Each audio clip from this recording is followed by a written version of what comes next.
Hello guys! For today's video nga pala, turnover ng bahay ng kapatid ko kaya nagpapasama siya kasi hindi daw niya alam kung anong mga i-check.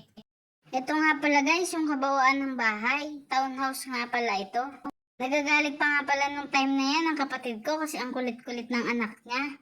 Pag turnover nga pala, ang i-check yung mga saksakan kung gumagana, pati kung may tumutulo sa bubong or sa mga gripo.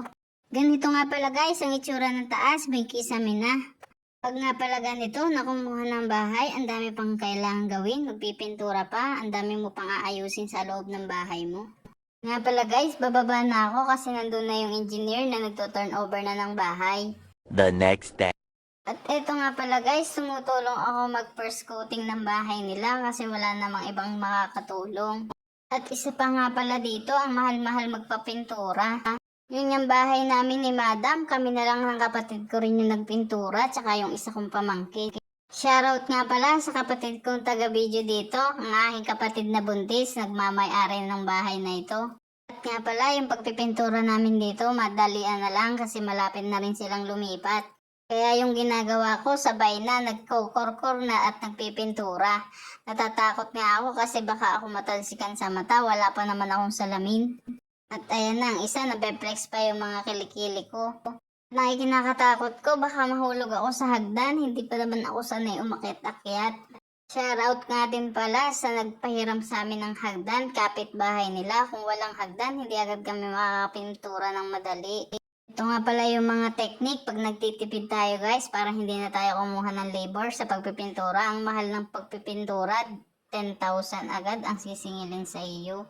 Mababa na yata ang 10,000 na naririnig ko. Sabi ko nga pala dyan sa ate ko, huwag mo masyadong itutok sa akin, nakikita yung kilikili ko. Ang taga-video ko nga pala nangangalay na, kaya sabi niya, mamaya naman papahinga muna daw siya. At eto na nga pala guys, ang pininturahan namin ng primer. Kinabukasan namin pipinturahan na siya ng may kulay. Ayan nga pala ang ate ko, naglilinis ng mga pinaggamitan namin. Tomorrow. At ito nga pala, magre-receive ako ng dining table ng kapatid ko na binili. Ito nga pala yung napiling kulay ng bahay nila kasi ito yung motif nila sa kasal. Malapit lang nga pala ito guys sa amin, kaya laging ako yung napunta dito. Nakaabang nga pala ako sa pintuan kasi sabi ko tutulungan ko si kuya magbaba ng table. Pumasok na rin ako niyan kasi kaya pala naman ni kuya. Sobrang lowest na nga pala ng shirt ko dyan kasi hindi pala ako nakapag-belt, nakalimutan ko na. Shoutout nga pala kay kuyang nag-deliver ng table, napatingin pa siya sa video. Chinecheck nga muna pala ni kuya driver yung dining table kung may basag ba kasi ang pangit ng daan dito sa amin. Tutuklapin pa nga muna ni kuya driver yung mga nasa ibabaw ng table bago yan umalis. At sa part nga pala na to, babayaran ko na si kuya para hindi na siya magtagal. Alam ko may biyahe pa rin siya. Pinagpatuloy ko nga rin pala yung pagtutuklap sa dining table na nasa ibabaw. Para bago ako umalis, maayos naman yung loob ng bahay ng ate ko. At pag alis nga pala ni kuya, sasalduhan ko muna yung pinto para walang makakita sa akin.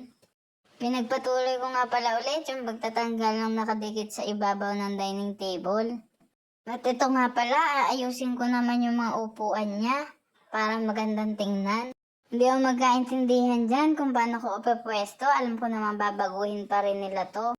So, ayan nga pala. Natapos na rin ako mag-ayos ng dining table at saka ng upuan. Makakauwi na rin ako. Nagsuot nga pala muna ako ng salamin kasi napakagabok. Magpapasukan na naman ang mata ko ng gabok dito sa amin. Nakita ko nga pala yung bill ng ate ko. So, ayan, nakitingin ako. So, bye-bye!